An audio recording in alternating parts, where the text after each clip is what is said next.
Alhamdulillah wala haula wala quwwata illa billah. Wassalatu wassalamu ala Rasulillah wa ala alihi wa sahbihi wa mawalah. Rabbi shrah li sadri wa yassir li amri wa hlul 'uqdatam min lisani yafqahu qawli.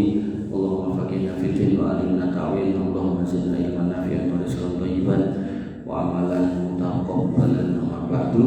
Bapak Ibu yang dirahmati Allah, alhamdulillah kita bisa berjumpa lagi dalam rangka untuk menguatkan iman kita dan kita mempelajari akidah kitab akidah Al-Imam Sufyan Ats-Tsauri yang masih dalam bab keutamaan para sahabat, tapi dalam rangka biar dengan enggak bosan kita refresh tapi masih ada kaitannya dengan akidah. Jadi mempelajari akidah yang lurus itu bisa dilakukan dengan mengambil akidah dari para ulama atau mengidentifikasi orang-orang yang menyimpang atau punya kecenderungan menyimpang sehingga kita tidak perlu mengambil dari mereka. Maka ada sebuah hadis yang menarik. Sebenarnya saya nemunya juga enggak sengaja. Jadi ada satu kajian itu temanya tentang akidah juga, di mana salah satu poinnya itu menjelaskan tentang Dajjal.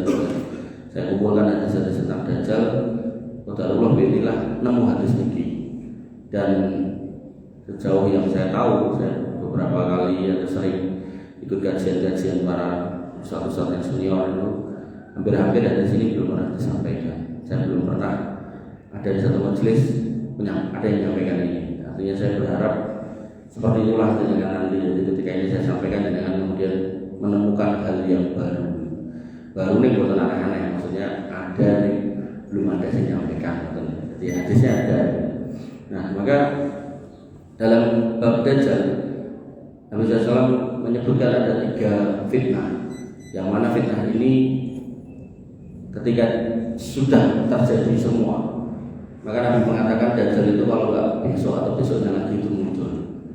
Nah, ini nanti saya bacakan, tugas dengan menjawab sudah jadi atau belum, sudah terjadi atau belum.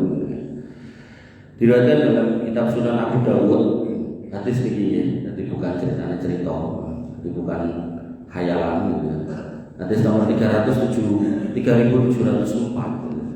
dengan sanad sahih an Abdullah bin Umar, dari Abdullah bin Umar putranya Umar bin Khattab radhiyallahu anhu, kunna qu'udan inda Rasulillah sallallahu alaihi wasallam.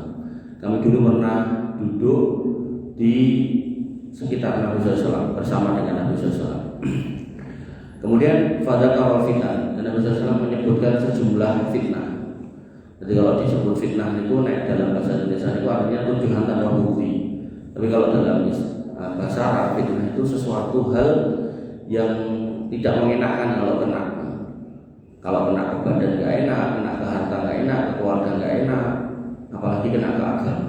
Makanya nanti fitnah itu ada 2, fitnah subhat sama fitnah syahwat. Fitnah syahwat itu yang terkait dengan hawa nafsu, mabuk, berzina, kemudian berjudi dan yang semisalnya, perbuatan fahsya wal munkar, itu fitnah syahwat.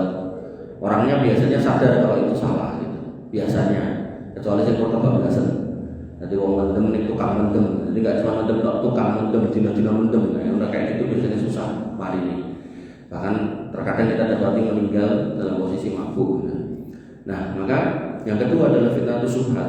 Fitnah subhat ini fitnah kerancuan dalam beragama. Ini yang kadang orang enggak sadar. Nah, maka kembali ke sini Nabi menyebutkan fitnah-fitnah. Jadi bukan tuduhan-tuduhan tanpa bukti, bukan, tapi sesuatu kejadian yang tidak baik gitu kan. Jadi fitnah itu sesuatu yang tidak baik. Nah, fa'aksara fi dzikriha, dan Nabi menyebutnya makin banyak. 1, 2, 3 terus enggak mandek-mandek. Hatta sampailah pada penyebutan fitnatul akhlas, sampai menyebut munculnya fitnah al-akhlas. Nah, fitnah yang pertama al-akhlas. Fitnah yang al-akhlas itu apa? Para sahabat bertanya, ya Rasulullah, wa ma fitnatul akhlas? Wahai Rasulullah, fitnah akhlas itu apa? Jadi ditanya. Jadi sahabat yang orang Arab, berbahasa Arab, ketika Nabi mengatakan fitnatul akhlas, sahabat pun nggak ngerti itu apa. Mungkin secara harfiah, secara kata mungkin ngerti artinya, tapi yang dimaksud apa mereka nggak ngerti. Mulai dari itu bertanya. Maka kaidah dalam agama, fas'alu ahla dzikri in kuntum la ta'lamun. Bertanyalah kalau memang dengan tidak tahu. Makanya tadi habis kajian ada yang bertanya bagaimana hukumnya niat amal sunnah tapi didobel? Jawabannya sama Ustaz Lukman tadi, boleh gitu kan menurut mazhab Syafi'iyah. Nah kemudian Nabi menjawab, iya harabun wa harbun. Jadi fitnah akhlas itu adalah fitnah di mana orang mengalami masa berlarian dan terjadi peperangan. Jadi orang lari diperangi, pindah lagi perangi, pindah lagi diperangi. Pertanyaan saya, enten apa mboten? Ada. Di mana Bu? Palestina. Artinya Nabi bukan mengatakan itu enggak ada. Sekarang ada dan bahkan kita menyaksikan sendiri dan bahkan sedang berlangsung. Kan betul. Kenapa kok dulu enggak ada? Karena dulu peperangan itu, misalnya ini pusat kota Madinah, maka peperangan itu pasukannya janjian. Misal janjiannya ke Manahan, tempur perang ning Manahan. Maka orang-orang yang tinggal di kota Madinah itu aman, ibu-ibunya aman, mbah-mbahnya aman, anak-anak aman. Enggak kayak sekarang gitu kan. Ibu-ibu, mbah-mbah, anak-anak, bayi bahkan gitu kan di rumah lagi di susoni mboke gitu kan. Maka inilah yang hari ini terjadi. Maka disebut fitnatul akhlas. Jadi fitnah yang benar-benar apa ya istilahnya menyakiti fisik kaum muslimin luar biasa. Terus dibuang, pindah, lagi noto awak, noto panggonan, dibuang meleh, pindah meleh gitu kan. Pindah meleh, kembali meleh itu dibuang meleh, enggak selesai-selesai. Bahkan katanya udah gendaran senjata, begitu OTW balik dibuang meleh gitu kan. Nah, itu kan hari ini kita lihat. Artinya Nabi SAW waktu mengabarkan itu enggak terjadi, sekarang terjadi. Makanya jangan menjadi saksi atas terjadinya itu. Jadi yang pertama ini pun terjadi, bahkan masih terjadi. Nah, yang kedua, mungkin saya tanya juga. Yang kedua yaitu fitnah sarok, fitnah sarok. Nah, as-sarok ini Nabi pernah mengatakan, ajabani amril mukmin tidak asabatu sarok sakarok. Menakjubkan urusan orang beriman kalau dapat as-sarok dia bersyukur. Sarok ini kenikmatan. Ya iso duit, iso pangkat, jabatan, lemah, omah, putra, mantu, lan sak piturute, putu, saged. Ketika kita dapat itu kita bersyukur. Tapi di sini ada kata fitnahnya. Berarti yang biasanya harusnya kita bersyukur, ini kok ada fitnahnya, berarti kan nggak boleh bersyukur. Taruh duit itu ngapunten, duit colongan, duit korupsi. Wah, pada orang duit wong, alhamdulillah, duit masuk ngoten kan. Salah tuh kita berarti tahu. Nah, maka itu nggak boleh, makanya dibahasakan fitnatus sarok. Pertanyaannya, apakah ini maksudnya itu? Artinya kita semua yang dimaksud. Ternyata Nabi punya penjelasan khusus, yaitu apa? Dafonuha min tahdi qadamai rajulin min ahli baiti. Bentuknya asap kabut pekat gelap ruwet, yang mana itu keluar dari bawah kaki orang yang menyebut dirinya sebagai ahli bait. Jadi dengan yang apunten yang bukan ahli bait, yang Jawa, yang ilmu peser, yang kulit ireng, nggak masuk nanti. Jadi fitnah sarok yang dimaksud di sini spesial terjadi pada orang yang menyatakan diri sebagai ahli bait. Jadi nggak kita aman kita, walaupun tadi harta yang diambil dengan cara nggak benar ya salah. Cuman dalam konteks hadis ini fitnah sarok itu adalah orang yang mengumpulkan harta dengan cara nggak benar dan pelakunya ahli bait. Caranya gimana?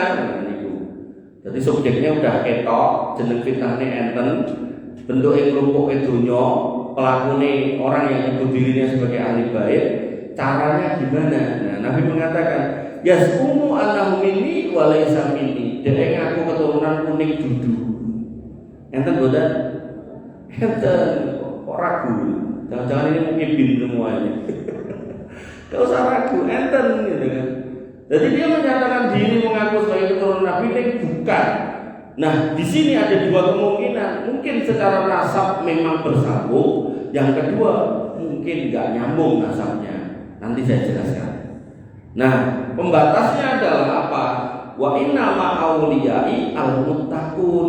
Sing jenenge wali kuwi wong takwa. Makanya yang namanya ahli bait, kuwi ngaku keturunan Nabi, biasanya yang minta dianggap tadi wali kan tahu wali. Nah, tapi karena dia masih hidup, dia malu. Nek kalau nyebut aku wali malu, biasanya tawa-tawa sih. Ning omahmu saya foto kurung nah gitu. Niku sih dimulai dari situ. Nah, dalam rangka meneguhkan kewalian dalam tanda kutipnya, mereka akan mengatakan guru saya, imam saya, datuk saya, mbah saya, Habib Fulan bin Fulan mi'raj ketemu Allah ping 70, Habib Fulan bin Fulan dikon mlebu surga emoh, akhirnya kemudian pamit sama Allah dan kemudian gak mau masuk surga karena temannya gak ada di surga.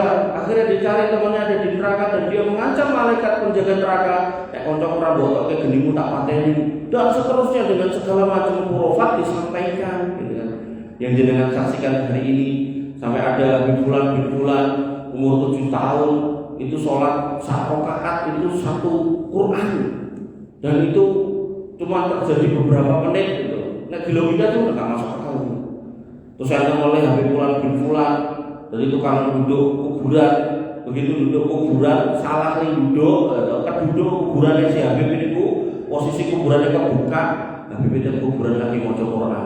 Jadi boten lagi dibuntel kan mori tapi lagi maca Quran. Terus Habib ngomong karo si duduk, tutup meneh. Dan segala macam cerita khurafat. Makanya dan Muhammadiyah itu jargonnya itu memberantas TBC, tahayul bidah khurafat. Kenapa? Karena ini pengantar pada kesyirikan. Kalau udah masuk di wilayah kesyirikan, dengan akhirat pengen mlebu surga nggawa dosa iku mimpi Pak, Bu, boten saged. Karena yang selamat dari sirat itu orang yang bebas dari kesyirikan, bebas dari kemunafikan, bebas dari kekafiran, kekufuran, dan juga bebas dari dosa-dosa besar. Nah, kembali ke sini. Maka begitu dikatakan wa inna ma auliyai al-muttaqun, maka maknanya adalah ketika kita kemudian pengen menyebut seseorang itu wali, maka pastikan dia orang bertakwa. Orang bertakwa asasnya 2, dalam berakidah dia di atas tauhid, dalam beribadah dia di atas sunnah. Makanya kalau ada kemudian mereka menyebut, oh si Habib Fulan ini wali, loh, wali orang lamben, bukan ini edan, loh, wali kok edan, maka saking cintanya sama Allah terus edan, gitu nih. Bingung kita untuk merangkainya itu bingung gitu. Maka kita akan dapati bagaimana orang yang paling cinta kepada Allah itu adalah Rasulullah. Sepakat? Sepakat. Tapi gak pernah sekalipun Nabi itu gila. Dan setelahnya adalah sebagaimana yang pernah kita bahas di sini berbulan-bulan yang lalu, yaitu Abu Bakar, Umar, Utsman, Ali itu sebagai orang mulia setelah Nabi SAW. Sepakat? Sepakat. Gak ada satu statement pun dalam kitab sejarah mereka itu pernah gila saking cintanya pada Nabi SAW. Dikatakan pada tahun sekian Ali bin Abi Thalib pernah stres karena saking cintanya sama Nabi. Gak ada, bukan enten gitu.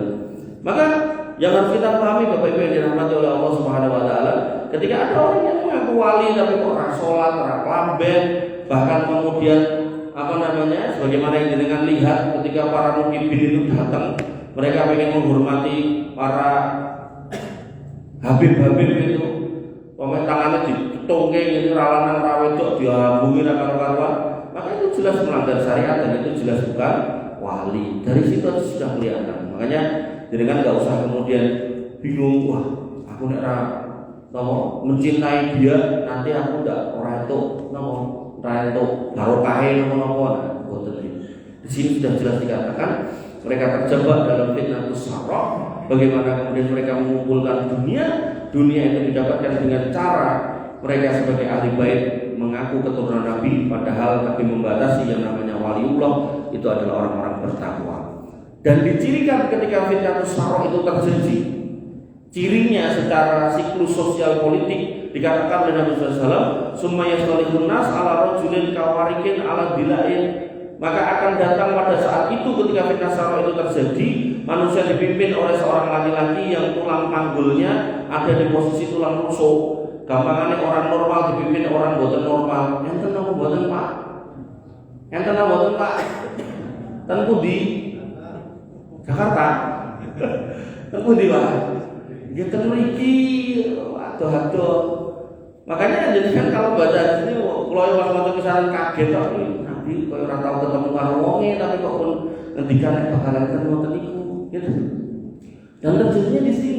Bagaimana kemudian ada orang yang kemudian tidak normal alias sakit memimpin kita orang normal. Ya, karena memang akhirnya beliau jadi ya sudah itu presiden kita. Cuma maksud saya ketika memang ada pilihan yang lebih baik harusnya memilih yang lebih baik. Tapi kalau memang manuvernya beliau yang jadi ya sudah itu presiden kita. Alaikum bisabi wa ta'ah wa in ta'amaru alaikum abdul Habasiyun, maka wajib taat dan mendengar walaupun yang memerintah kamu adalah budak hitam dari Habasah. Nah, budak yang hitam dari Habasah ini secara fikih sebenarnya sebagai ulama pendapat nggak boleh menjadi khalifah, nggak boleh menjadi penguasa. Tapi kalau kemudian jadi, ya sudah, manut aja daripada terjadi kerusuhan atau keramaian.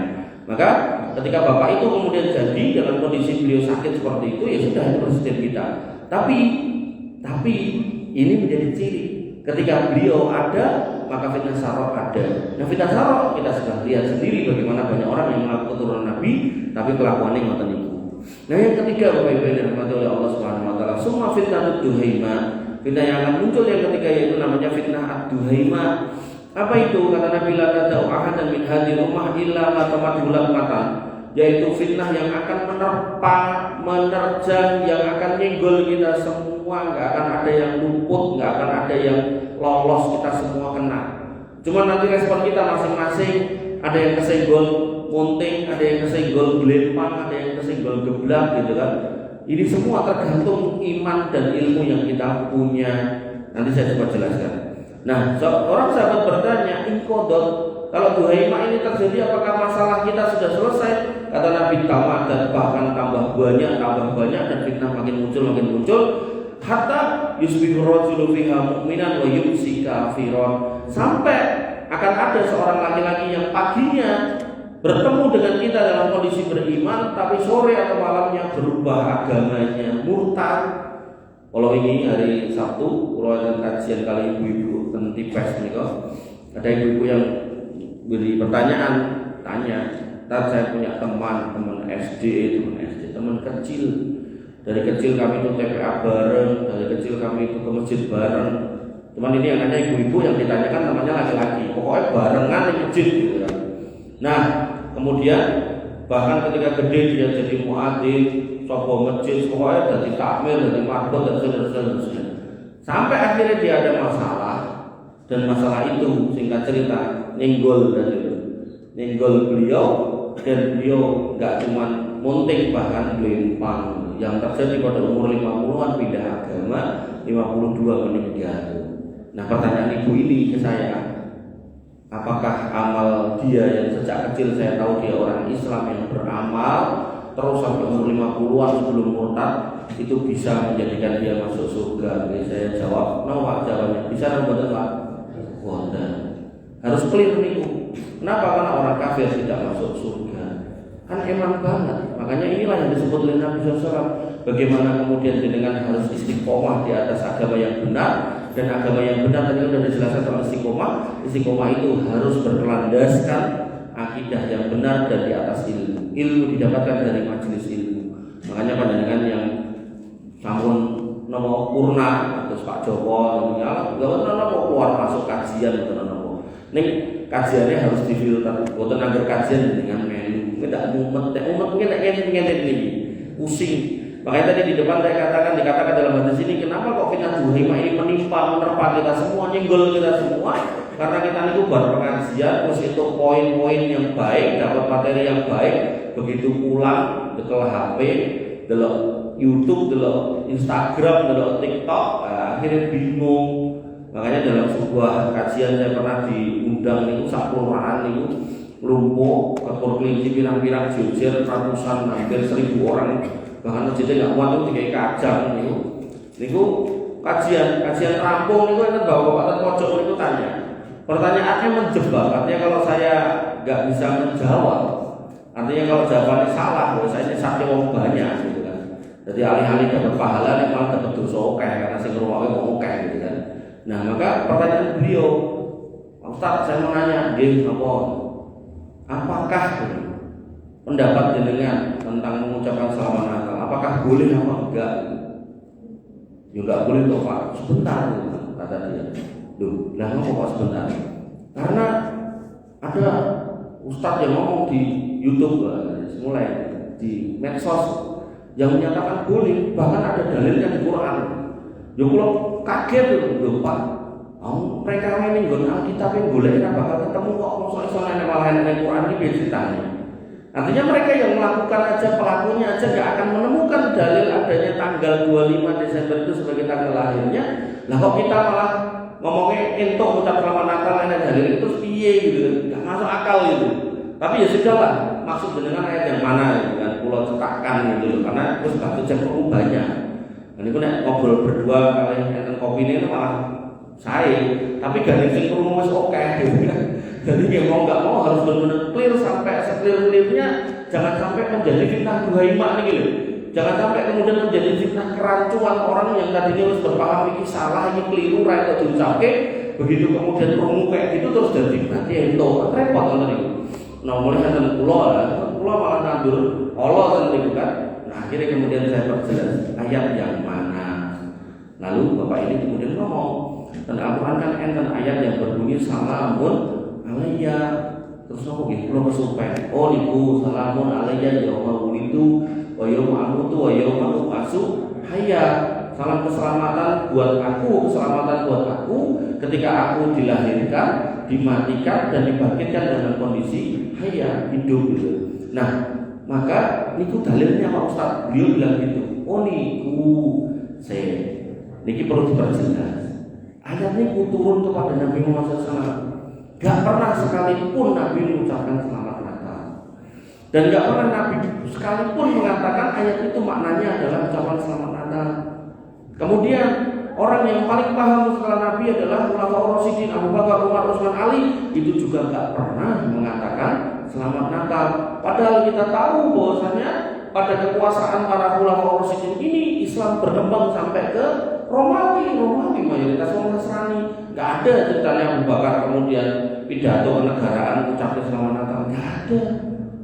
Begitu pula Islam menyeberang sampai ke Yaman juga gak ada. Orang Yaman yang Nasrani kemudian diucapkan selamat Natal, gak ada. Kemudian tabiin juga gak ada, tabiin gak ada.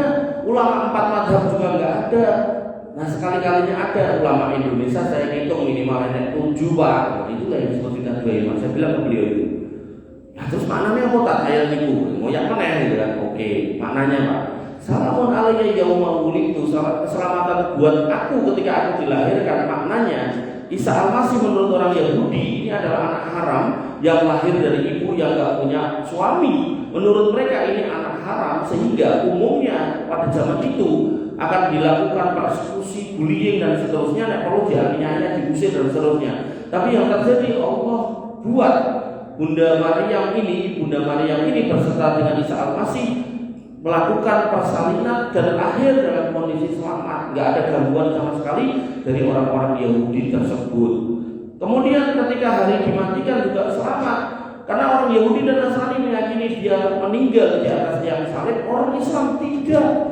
Allah mengatakan wa ma qataluhu wa ma salabuhu walakin subyalahu. Mereka nggak pernah membunuhnya, mereka nggak pernah menyalibnya, tapi kami serupakan, kami angkat dia ke langit sehingga nanti turun lagi menyelesaikan PR-nya, yaitu meluruskan orang-orang Nasara, kemudian merubuhkan salib-salib, membunuh babi dan termasuk membunuh Dajjal, dan termasuk menanti kehancuran Ya'juj Ma'juj. Begitu itu sudah selesai, Allah cabut nyawa Isa Al-Masih beserta dengan para pengikutnya pada waktu itu, dan semua terjadi dengan penuh keselamatan.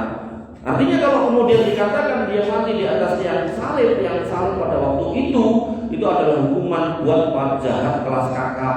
Jadi kalau bahasa hukumnya itu extraordinary crime, kejahatan yang luar biasa. Sehingga ketika seorang nabi kok dihukum di situ, ya tentu itu sebuah penghinaan. Makanya Allah sucikan nabi ini dengan tidak pernah ada di tiang salib, tapi dia akan ke langit dan nanti turun lagi. Bahkan turunnya dengan penuh kemuliaan berpegang pada 2 sayap malaikat yang nanti akan ada atau turun tepat di masjid yang bermenara putih di Damaskus. Makanya itu sebagian ulama berpendapat itu masjid Bani Umayyah yang sekarang dikuasai oleh yang menang dalam kudeta di Suriah. Bapak Ibu yang dirahmati oleh Allah Subhanahu wa taala. Nah, fitnah ini kemudian pasti mengenai semua kita karena tadi kita memegang apa yang namanya handphone, kita mengakses apa yang namanya internet. Makanya pentingnya panjenengan itu memfilter ketika panjenengan sudah ngertos si A ini gak hati-hati dalam berfatwa, maka dia jangan didengarkan. Makanya orang yang gak hati-hati, dia akan pusing sendiri, yang akhirnya nanti kalau dia gak kuat maka dia akan nopo istilahnya cah cilik gumoh nek wong tuwa muntah gitu kan. Bahkan naudzubillah sampai kemudian pindah agama. Sampai akhirnya muncul manusia yang namanya sinten niku Abu Janda yang dia menyatakan apa? Dari dulu saya muncul, saya menantang kaum muslimin untuk mendatangkan dalil bahwasanya Nabi itu melarang mengucapkan selamat Natal. Dulu saya ngomong kalau ketemu dalil tak kayak edit saya keminto. Tapi karena nggak ada yang bisa jawab, kemudian tak naikkan jadi 100 juta. Jika Rasul jawab, tak naikkan jadi 200 juta. Jika Rasul jawab, tahun ini saya naikkan jadi 300. Karena nggak ada yang jawab, maka saya ucapkan selamat bla bla bla bla. Pertanyaannya, itu kok nggak ada dalilnya, kenapa Pak? Pak, karena emang nggak pernah ada yang Natalan pada waktu itu. Jadi para sahabat nggak pernah melakukan, Nabi nggak pernah melakukan, tapi nggak pernah melakukan, sehingga Nabi nggak pernah melarang. Gampangnya ngeten, pada zaman Nabi yang terlalu boten Pak Bu, enten boten. Karena gak enak pecel maka gak bakal dengan nemoke hadis yang isinya nyebut pecel boten enten. Oleh karena itu maka ketika zaman Nabi gak pernah ada yang Natalan, dalam artian orang Islam ini loh, nah, orang Nasara mesti ada, tapi orang Islamnya ini gak pernah mengikuti itu, gak pernah mengucapkan itu, ya Nabi gak pernah melarang. Makanya zaman Nabi ada seorang laki-laki yang pakai perhiasan emas, Nabi melarang untuk memakai dan memerintahkan untuk menyopot karena ada yang pakai. Coba kalau waktu itu gak ada yang pakai, tentu Nabi gak pernah melarang. Termasuk soal pecel tadi, gak akan dengan temukan dalil tentang pecel. Kok dilarang dengan remoke, maka hakul yakin itu hadis palsu, gaweane bakul pecel teman-teman. Kan gak ada di Arab zaman dulu pecel. Nah, saat ini mungkin enten ya Indonesia sing mriko terus gowo sambal pecel itu kan mungkin enten.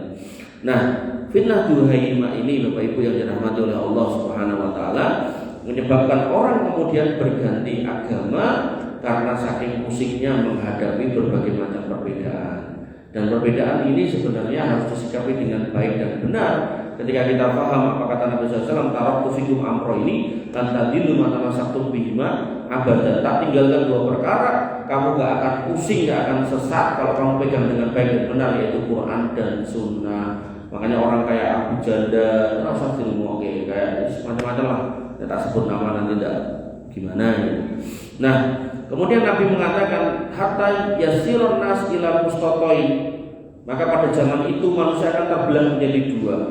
Yang pertama yaitu mustatin imanin lanifa kofih, separuhnya ini adalah orang beriman yang di dalamnya enggak ada kemunafikan. Dan kemudian setengahnya lagi mustatin nifakin la iman nafi, yaitu setengahnya orang yang munafik tapi enggak ada iman di dalamnya. Makanya kita dapati ada sekarang orang yang kemudian teguh dengan memegang enggak boleh mengucapkan selamat itu, contohnya ya. Tapi nanti setengahnya ada orang yang kemudian mengatakan ento mengucapkan itu orang tidak berubah apapun katanya. Bahkan ketika kita ucapkan selamat hari pahlawan juga tiba-tiba kita jadi pahlawan. Ketika kita ucapkan hari ibu, ya tiba-tiba kita jadi ibu-ibu kata dia. Jadi itu kalimat-kalimat yang menurut Imam Ali qaulun hakun urida bil batil. Kalimat yang benar sebenarnya, tapi yang dia mau maknanya kebatilan. Ya benar memang orang mengucapkan selamat hari raya selamat hari pahlawan nggak akan jadi pahlawan, benar. Tapi akhirnya yang dimau adalah kebatilan, yaitu kita diminta untuk mengucapkan selamat hari raya mereka. Maka di situ juga sebuah kesalahan. Makanya yang namanya iman, nah ini bab awal tentang akidah yang pernah kita pelajari. Yang namanya iman itu rangkaian tasdikul biqaul, yaitu pembenaran dengan hati, wa qaulun bil lisan, dan diucapkan dengan lisan, wa amalun bil jawari, dan dilakukan dengan perbuatan. Artinya kalau orang ini gak meyakini dalam hatinya Islam itu benar, tapi mengucap syahadat, itu disebut orang munafik. Jadi orang munafik itu covernya Islam, bentuknya Islam. Mungkin pakaiannya pakaian orang Islam, bahasanya mungkin bahasa orang Islam. Tapi begitu ngomongkan Islam, dia yang paling benci paling duluan. Ketika ngomongkan Islam, dia yang paling sebel duluan. Ya, contohnya dia berjalan wow. Bagaimana kemudian ketika kita mengomentari kebakaran Amerika sebagai adab dari Allah, jadi malah kemudian komentari sing liya, berarti Saudi banjir ya adab dari Allah, kata dia. Ya itulah model-model orang munafik hari ini, modelnya seperti itu. Nah, kemudian Bapak Ibu yang dirahmati oleh Allah Subhanahu wa taala, ada orang yang kemudian meyakini Islam itu benar dalam hati tapi tidak mau mengucap, seperti Abu Thalib, itulah orang kafir. Makanya orang yang tidak pernah mau bersahadat sakjane dia meyakini Islam itu baik dan benar, maka itu masih kafir. Tapi banyak bagaimana ada misal pelawak tertentu atau artis tertentu niku nek ngomong soal Islam fasih banget sampai nyeritakan Nabi Muhammad itu gini fasih, tapi begitu ditekoki syahadat musik nek kuwi ya berarti dia masih kafir gitu. Nah ada juga orang yang kemudian secara hati mengimani, secara lisan mengucapkan kalimat syahadat dan dia menjadi orang Islam, tapi secara perbuatan tidak mencitrakan orang Islam, bahkan menyimpang dari sisi akidah. Contohnya pripun? Ya sholat, ya haji mungkin, ya puasa, ya zakat. Tapi begitu ada masalah lari ke dukun, begitu mau nandur padi disajeni, begitu mau nyari ikan gua ada kebun dulu, begitu kemudian gunungnya watuk boleh endas kambing dilempar ke meriku, begitu kemudian jalannya kecelakaan digaweke kembang hitung rupa segala macam gitu kan ditaruh di situ. Lah maka orang seperti itu adalah orang musyrik. Nah, makanya yang harus kita pahami, seorang muslim itu harus benar-benar beriman, terbebas dari kesyirikan, kemunafikan, dan terbebas dari kekufuran. Nah, termasuk kekufuran itu apa? Mengucapkan selamat hari raya agama lain, termasuk apa niku? Salam gado-gado niku, Om Swastiastu. Nah, niku artinya apa? Keselamatan datang dari Sang Ida yang Widiwasa. Itu kan sudah bukan Tuhan kita. Kemudian juga mengucapkan nama budaya, terpujilah nama-nama Buddha, itu juga sudah bukan agama kita. Makanya orang Islam ketika mau mengucap salam, ucap aja Assalamualaikum. Ketika di depan dengan ini mayoritas orang Islam, walaupun ada orang non-muslim ya, ucap Assalamualaikum. Ketika mayoritasnya orang non-muslim, Islamnya sedikit, ucapnya selamat pagi, selamat siang, selamat malam, atau salam nopo lah, salam bahagia, atau salam nopo, salam buya-buyu gitu, silakan gitu. Nah, tapi kalau kemudian yang mengucap ini orang non-muslim, yang di depan adalah orang Islam dan itu jenengan, maka jawabannya waalaikum atau waalaikumsalam. Maka ketika kita pelajari kita akan ngerti. Ketika kemudian begini kan salam nusantara diadu-adu orang pokok, betul itu. Karena nanti loh Nabi mengatakan setengahnya orang iman tanpa kemunafikan. Ini yang berat.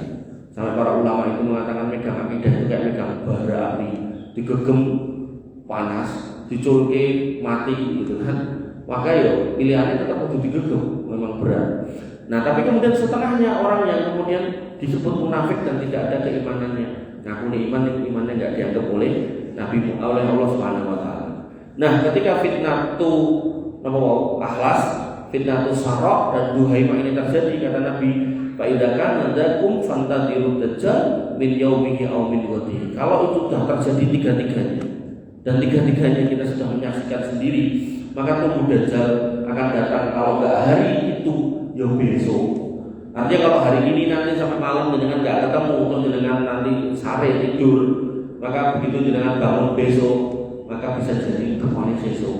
Begitu dengan besok hidup sampai malam, kok belum ketemu sih jenenge Mas Dajjal itu wau, hanya dengan sare melih, hanya dengan siap-siap barangkali besok meneh. Makanya dengan harus mempelajari bagaimana cara untuk melawan atau bertahan dari fitnah Dajjal, termasuk salah satunya melazimi membaca 10 ayat pertama surat Al-Kahfi, termasuk juga di dalamnya ketika panjenengan sholat tasawuf terakhir dengan minta berlindung dari 4 hal, termasuk salah satunya berlindung dari min syarri fitnatil masiihid Dajjal. Bapak Ibu yang dirahmati oleh Allah Subhanahu Wa Taala, kita perdalam lagi tentang fitnah sarok. Fitnah sarok tadi Nabi mengatakan yaitu fitnah yang terjadi pada ahli bait, di mana dia mengaku keturunan kuning sakjane itu dan wali-waliku itu orang bertakwa. Jadi ada kondisi di mana dia mungkin keturunan Nabi yang pengakuannya ditolak, atau kondisi yang kedua lebih parah lagi, bukan keturunan Nabi tapi tetap ngeyel dan mengaku sebagai keturunan Nabi. Nah, mana yang benar? Kita lihat pada Quran surat Hud ayat 45-46. Bagaimana Nabi Nuh alaihissalam ketika kemudian diwahyukan akan terjadi banjir bandang, maka Nuh kemudian diminta untuk bikin perahu kapal yang gede, dan begitu kemudian Allah sudah tetapkan harinya banjir itu muncul, wafarat tanur sampai yang namanya dapur itu, dapur sing ngliwet niku nganggo kayu, tiba-tiba metu banyune ning sore pawon niku. Maka semua sisi tempat itu keluar airnya, padahal boten diduduk, airnya nyembul metu semuanya. Maka yang terjadi banjir bandang di mana-mana. Nah, putranya Nabi Nuh ini pilih orang numpak perahu atau kapalnya bapaknya. Dan bapaknya melihat si anak ini dan mengatakan, gawe. Kata anaknya, boten Pak, boten halus. Ora Pak, aku meh renang ning dhuwur bukit sing paling dhuwur. Kata bapaknya, ora nih. Iki wis keputusan Gusti Allah nek diputuske bakal dadi adab karena bakal selamat. Mbok kowe cara bahasa saat ini juara olimpiade renang ora bakalan lolos nek wis keputusan Gusti Allah. Kados nek misalnya nemu niku tsunami ngoten niku. Niku tsunami niku wong pinter renang ora bakalan berhasil ya, tetap glundung. Nah, maka anak ini tetap enggak mau. Dan disitulah kemudian muncul rasa cinta kasih seorang bapak kepada anaknya. Neng gandeng anak ini berengkele, bapak ini nyuwun kepada Allah Subhanahu Wa Taala, barangkali Allah berkenan untuk memberikan dispensasi alias dikurangi alias tidak dimasukkan dalam kategori orang kafir. Jadi si bapak ini mengibad kepada Allah Subhanahu Wa Taala dengan berkata dalam firman Allah Subhanahu Wa Taala ayat 45-nya Quran surat Hud, wa nad'u rabbahu faqala rabbi innabni min ahli. Allah menjelaskan di sini bahwasanya Nuh memohon kepada Rabbnya sambil berkata, ya Rabbku, itu anak saya artinya benar-benar anak Nabi Nuh secara nasab dan darah. Dan kemudian beliau menyatakan min ahli, itu keluarga saya. Jadi beliau meminta privilege, meminta keistimewaan sebagai Nabi, barangkali anak sing balelo ini bisa diselamatkan atau bisa tidak dimasukkan dalam kategori orang-orang kafir yang nyemplung neraka.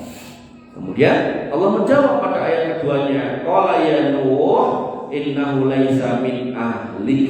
Nuh, kuwi anakmu wis pilih dalan liya, kuwi dudu keluarga. Padahal Pak, itu anak darah daging Nabi Nuh, tapi karena enggak mau memilih jalan yang sama, Allah menyatakan kuwi dudu keluargamu. Sehingga kembali kepada para habib-habib itu, maka yasumu annahu minni wa laisa minni, mereka mengaku keturunan kuning sajane dudu. Itu kemungkinan dua. Kalau dia memang keturunannya walaupun ada nasab darahnya, tapi kalau kemudian tidak sesuai dengan datuknya, di mana datuknya mengatakan jangan berbuat kesirikan, jauhi tauhid dan seterusnya, kok dia malah ngomong itu, maka terputus nasab karena perbedaan jalan hidup antara dia dan datuknya. Atau parah lagi yang kedua, memang gak ada nasabnya, ning ngaku, itu lebih parah lagi. Bapak Ibu yang dirahmati oleh Allah Subhanahu Wa Taala, dalam kisah Nabi Lut juga sama. Nabi Lut alaihi salam ketika kemudian malaikat datang mengingatkan, ayo nanti kita keluar, ada Allah akan turun buat kaum ini. Nabi Lut ngomong ke malaikat, bojoku dijak orang. Tapi kata malaikat orang tinggal wae, dek wis beda dalan. Dan kemudian terjadi juga pada Nabi Ibrahim dan bapaknya, dan seterusnya sampai Nabi berpesan, Nabi Muhammad SAW berpesan kepada kita, la yuwarisul mu'min kafir wala kafir mu'min. Hukum waris mewarisi itu begitu beda agama, putus. Makanya panjenengan auzubillah ya, kalau misalnya punya putra 4 atau 5, salah satu atau salah sekian yang beda agama, maka enggak usah dikasih warisan. Itu hukum sudah. Nah, sakit, udah apa? Karena Allah lebih menginginkan dia kembali ke jalan yang benar di dunia daripada nanti di dunia dia bergelimang harta mendapat warisan dari jenengan, ning dia tetap tak kembali ke jalan Allah. Oleh karena itu nanti itu menjadi bergaining position. Nek pengen warisannya pae, balik dengan agama Islam. Nek ora, ya wis rasa njaluk, rasa lapar. Bapak Ibu yang dirahmati oleh Allah Subhanahu Wa Taala. Kemudian dalam sebuah riwayat Nabi SAW pernah mengumpulkan para keluarganya. Khina anzalallahu azza wa jalla, ketika Allah menurunkan ayat wa andir asiratakal aqrabin, dan berilah peringatan kepada keluargamu yang terdekat, maka Nabi mengumpulkan keluarganya, kaumnya, dan mengatakan, ya ma'syar Quraisy istaru anfusakum. Hei orang-orang Quraisy. Jadi misalnya dengan orang Quraisy itu kumpul kabeh. Hei wong Quraisy kabeh, keluargaku napa? Kampungku, wargaku, baniku, trahku, maka tebuslah diri kalian sendiri. La ugni ankum minallahi syai'an. Aku gak bisa nyelamatin kamu nanti di akhirat. Artinya keselamatanmu akan menjadi hadiah buat kamu ketika kamu mengikuti jalan yang benar, bukan karena nasab Quraisy itu. Niku yang harus dipahami. Makanya saya tuh sampai gede-gede ketika para kabib-kabib itu ngomong, kalian gak akan pernah dapat syafaat kami. Kalau bikin awake dhewe, kami kalau kalian tidak mencintai kami, waduh bahaya itu. Justru dengan awake dhewe. Kalian gak akan mendapat madam kami, madam itu artinya pertolongan. Kalau kalian gak memuliakan kami, waduh sendiri. Nah maka Bapak Ibu yang dirahmati oleh Allah, Nabi sendiri pun mengatakan kepada kaumnya, aku orang iso nulung kowe, nek kowe ora pilih dalan sing bener dhewe. Lho, kan beda tau pernyataan simbahnya sama putu yang entah bener entah enggak ini ya. Beda tau. Putu ning ngaku-ngaku nek aku bakal nulung kowe, tapi Nabi, aku ora iso nulung kowe, nek kowe ora nulung awakmu dhewe. Kan beda juga kalimatnya. Coba dicerna dengan baik. Makanya ketika kita ngaji dengan baik dan benar itu cara enak. Kita hidup itu santai. Jadi orang yang nggak tahu ini itu nek ketemu KBB koyo-koyo nek salaman nyucup cantangnya namo nyucup nomornya itu koyo mulih ora tenan rasa luar. Dikira nanti kuat apa enggak ngaji segala macam. Lho enggak usah berpikir seperti itu. Wong dia juga manusia, kita manusia kok. Maka kemudian Nabi apa selesai di situ? Betul. Nabi melanjutkan, ya bani abdi mana, wahai anak Mbah mana, la ughni ankum minallahi saya. Ini masih keluarga dari Quraisy gede. Terus di dalam Quraisy itu ada bani abdi mana, terakhirnya Mbah Manaf. Terakhir Mbah Manaf ini masih keluarga Nabi. Aku harus nulung kowe kabeh sangka ngandhapnya Gusti Allah kecuali kowe milih dalan sing bener. Di dalam terang Mbah Manaf ini ada Abbas bin Abdul Muthalib. Wahai Abbas bin Abdul Muthalib, wahai Om Abbas bin Abdul Muthalib iki umi. La ukhri angka minallahi saya. Aku ora iso nulungi kowe kok nek kowe ora nulungi awakmu dhewe. Nah, di antara omnya ini juga ada saudara dari si om yaitu bibinya yaitu yang bernama Sofia. Wahai Sofia tu amma Rasulullah sallallahu alaihi wasallam, la ukhri anki minallahi saya. Wahai bibiku yang bernama Sofia, aku gak bisa menolong kamu kalau kamu gak menolong dirimu sendiri. Dan kemudian yang paling kecil lagi ada putrinya yang bernama Fatimah, putri yang sangat dicintai. Jadi putri Nabi itu yang saya tahu ada 3, 2 dinikahkan sama Khalifah Utsman dan Qadarullah meninggal dua-duanya. Nah ini yang ngomong Jawa mesti, mau nak nikahin anakku suka itu mati neng, jadi sudah gadoke. Mati ini mergo kawin kalau sing lanang itu padahal enggak boleh begini. Nah yang ketiga Fatimah. Fatimah ini putri yang tersisa masih hidup. Nabi SAW mengatakan wahya Fatimah binta Muhammadin sallallahu alaihi wasallam. Wahai Fatimah putrinya Muhammad sallallahu alaihi wasallam. Salini masih timin mali. Kowe menjaluk bondo wae jaluan kota kene. Tapi apa? La ugni anki minallahi saya. Aku ora iso nulung kowe ning akhirat sombet nek kowe ora melu ora nglakoni dalan sing bener ning akidah yang bener. Bapak Ibu yang dirahmati oleh Allah Subhanahu wa taala. Ini menjadi dasar bahwasanya keluarga Nabi dari yang paling gede ke bawahnya ke bawah sampai yang paling kecil Fatimah yang merupakan nenek moyang dari para habib-habib itu.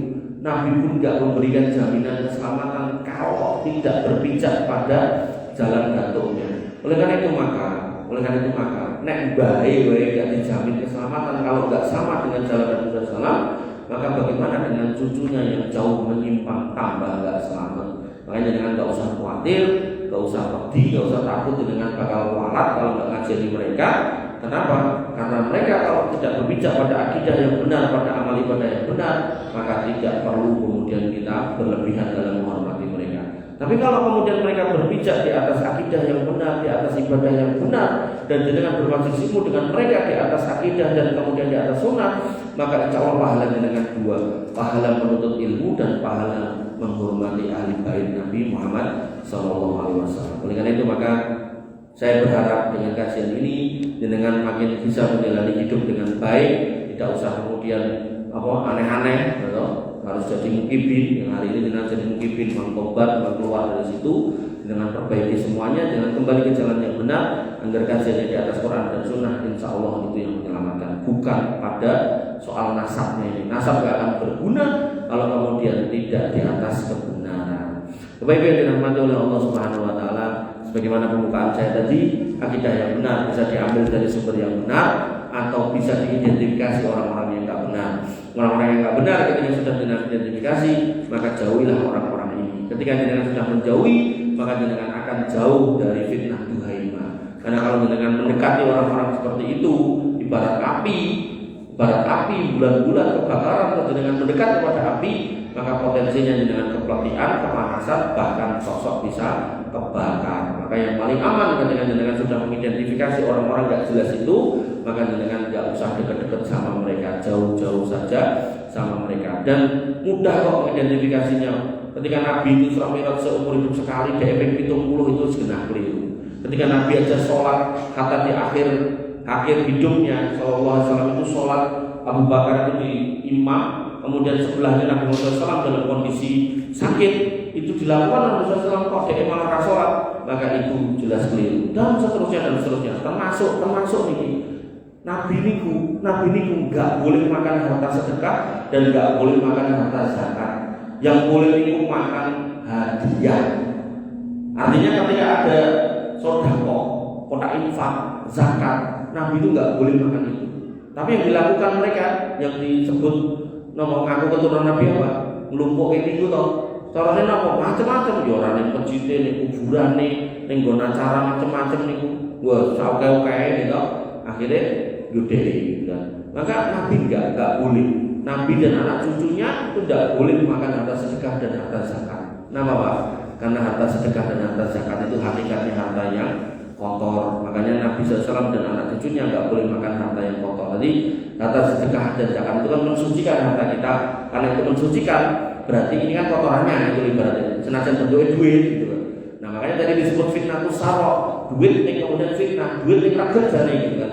Nah sehingga mereka sebenarnya nggak boleh makan itu. Tapi yang terjadi gawelah kuburan palsu, kemudian dikai nomor kotak infak gede sak terbelok, dikai bolongan 5, begitu orang datang sama bokeh dari sisi mana aja, begitu rampung acara ini dan itu bongkaran dari bokeh karung, dihitung bokeh bianat gitu kan. Makanya di pasar Kliwon itu donor basi lemah gitu. Karena ya itu tadi dapat fitnah tusaro. Supaya dirahmati oleh Allah Subhanahu Wa Taala. Kita tutup dengan doa panjenengan aminkan. Semoga jumeneng panjenengan di sini, duduknya panjenengan di sini diberkahi oleh Allah Subhanahu Wa Taala dan bisa pulang sampai rumah dengan selamat membawa akidah yang benar yang itu tinggal disampaikan kepada anggota keluarganya dan bisa bareng-bareng bergandengan masuk surga. Bismillahirrahmanirrahim. Alhamdulillahirabbil alamin hamdan syakirin hamdan naimin hamdan yuafi ni'amahu wa yukafi mazidah. Ya Rabbana lakal hamdu kama yanbaghi li jalalika wa 'azimi sultanik. Rabbana lakal hamdu anta nurus samawati wal ardi wa man fihinna wa lakal hamdu la ilaha illa anta subhanaka inna kunna minadh dhalimin wa illam taghfir lana wa tarhamna lanakunanna minal khasirin. Allahumma ighfir lil muslimina wal muslimat wal mu'minina wal mu'minat al ahya'i minhum wal amwat innaka sami'un qaribun mujibud da'wat wa ya qadiyal hajat. Rabbana zalamna anfusana wa illam taghfir lana wa tarhamna lanakunanna minal khasirin. Rabbana ighfir lana dhunubana wa li ikhwanina alladhina sabaquna bil iman wa la taj'al fi qulubina ghillan lil ladzina amanu rabbana innaka ra'ufur rahim. Rabbana ighfir lana dhunubana wa li walidina warhamhum kama rabbawna shighara. Allahumma ighfir lahum warhamhum wa'afihim wa'fu anhum wa agrim nusulahum wa wasi' madkhalahum waghsilhum bil ma'i wasalji wal barad.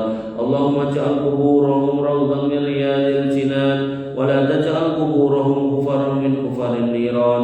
Ya arhamar rahimin irhamna wa irhamhum ya arhamar rahimin ya dzal jalali wal ikram. Rabbana hab lana min azwajina wa dhurriyyatina qurrata a'yun waj'alna lil muttaqina imama. Allahumma ij'alna muqimina sholati min dhurriyyatina rabbana wa taqabbal du'a. Allahumma ij'al hadzal baladan aminan mutma'innan warzuq ahlahu minas samarati waj'alna wa banina an na'budal asnam. Allahumma aminna fi awtanina wa aslih a'immatana wa ulata umurina. Allahumma aslih awladana wa aslih azwajana wa aslih ikhwanana wa ahwadana wa asatidana wa ummahatana wa aba'ana ya arhamar rahimin irhamna. Faghfir lana ma qaddamna wa ma akharna wa ma a'lanna wa ma asrarna wa ma anta a'lamu bihi minna.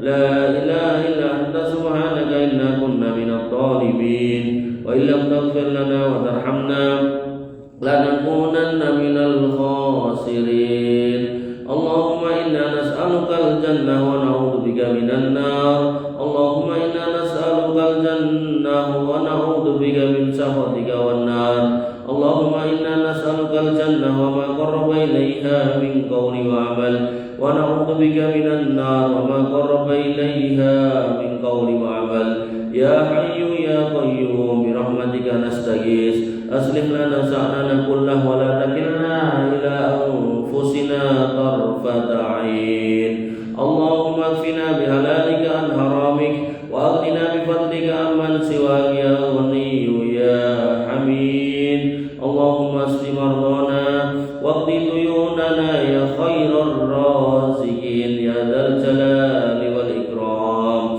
اللهم يا مقلب القلوب ثبت قلوبنا على دينك ويا مصرف القلوب صرف قلوبنا إلى طاعتك اللهم أرنا الحق حقا وارزقنا اتباعه وأرنا الباطل باطلا وارزقنا اجتنابه اللهم اهدنا الصراط المستقيم صراط الذين أنعمت عليهم غير المغضوب عليهم ولا الضالين آمين اللهم إنا نعوذ بك من فتنة المحيا والممات ونعوذ بك من فتنة القبر وعذاب القبر ونعوذ بك من فتنة المسيح الدجال ونعوذ بك من عذاب جهنم يا ذا الجلال والإكرام اللهم إنا نعوذ بك من الربا ونعوذ بك من الزنا ونعوذ بك من الدين وغلبة الدين وقهر الرجال ونعوذ بك من المأسم والمغرم يا غني يا حميد اللهم إنا نعوذ بك من سوء الأخلاق ونعوذ بك من النفاق ونعوذ بك من الشرك والظلم والكفر ونعوذ بك من الرياء والسمعة ونعوذ بك من سوء الخاتمة ونسألك يا خير الرازقين حسن الخاتمة اللهم ارزقنا حسن الخاتمة اللهم ارزقنا حسن الخاتمة واجمعنا في الجنة يا أرحم الراحمين يا ذا الجلال والإكرام ربنا لا تؤاخذنا إن نسينا أو أخطأنا ولا تحمل علينا إصرا كما حملته على الذين من قبلنا ربنا ولا تحملنا ما لا طاقة لنا به واعف عنا واغفر لنا وارحمنا أنت مولانا فانصرنا على القوم الكافرين فانصرنا على القوم الفاسقين فانصرنا على القوم الظالمين لا إله إلا أنت سبحانك إنا كنا من الظالمين وإن لم تغفر لنا وترحمنا لنكونن من الخاسرين اللهم لك أسلمنا وبك آمنا وعليك توكلنا وإليك أنبنا وإليك المصير ربنا لا تزغ قلوبنا بعد إذ هديتنا وهب لنا من لدنك رحمة وهيئ لنا من أمرنا